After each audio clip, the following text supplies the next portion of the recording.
we're now moving into the second part of the small called articles. I don't know what this was with my hands. Don't worry about it. But the second part talks about the person and the work of Jesus Christ. So the first part talks about God in this kind of big picture. The second part drills in and talks about Jesus Christ. And it covers a couple of the core things that we believe about Jesus, who he was, what he did. We believe that he was our God, he was our Lord, and that his sacrifice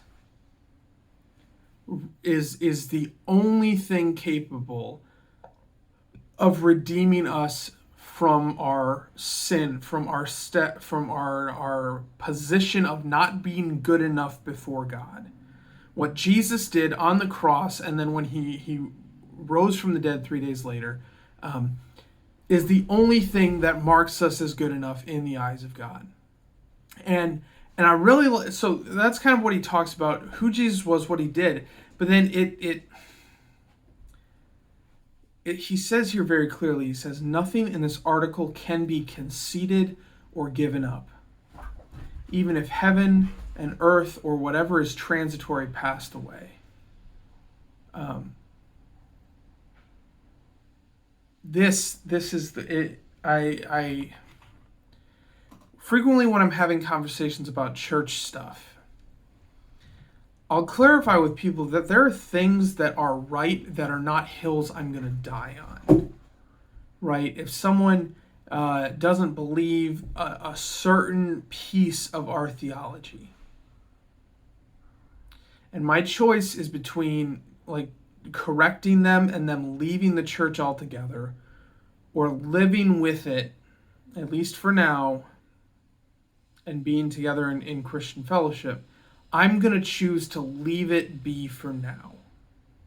And my phrase for that is, this isn't a hill I'm going to die on. So at one point, someone asked me, they said, so what are the hills you're going to die on? This is the hill I'm going to die on.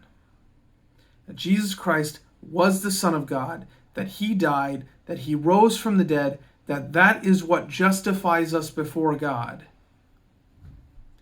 And then finally, that is the only way to justify us before God. This is the hill that I die on. So if we're asking, what does this have to do with us today, how we practice our faith, what we believe? I mean, first and foremost, this is a description of, why we believe in the first place. We believe in Jesus Christ and what he did because it redeems us before God. So that's kind of one practical look at this aspect of our theology, this aspect of our doctrine. But then the other thing is, I think Luther is 100%, well, obviously I think he's 100% right on.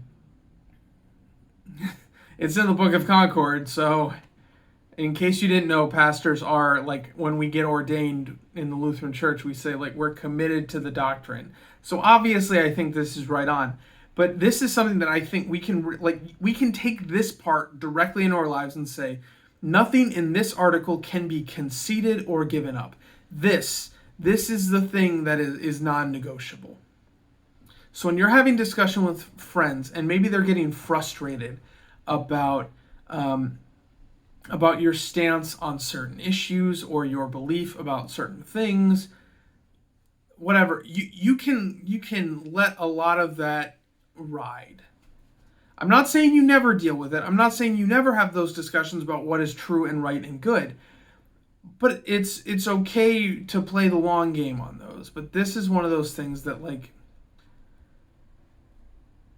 this is something that we can never concede. This is something we can never give up. That Jesus Christ, Son of God, lived, died, and rose again for you and for me. And that's where we stand. This is the core. This is the foundation of what we stand on.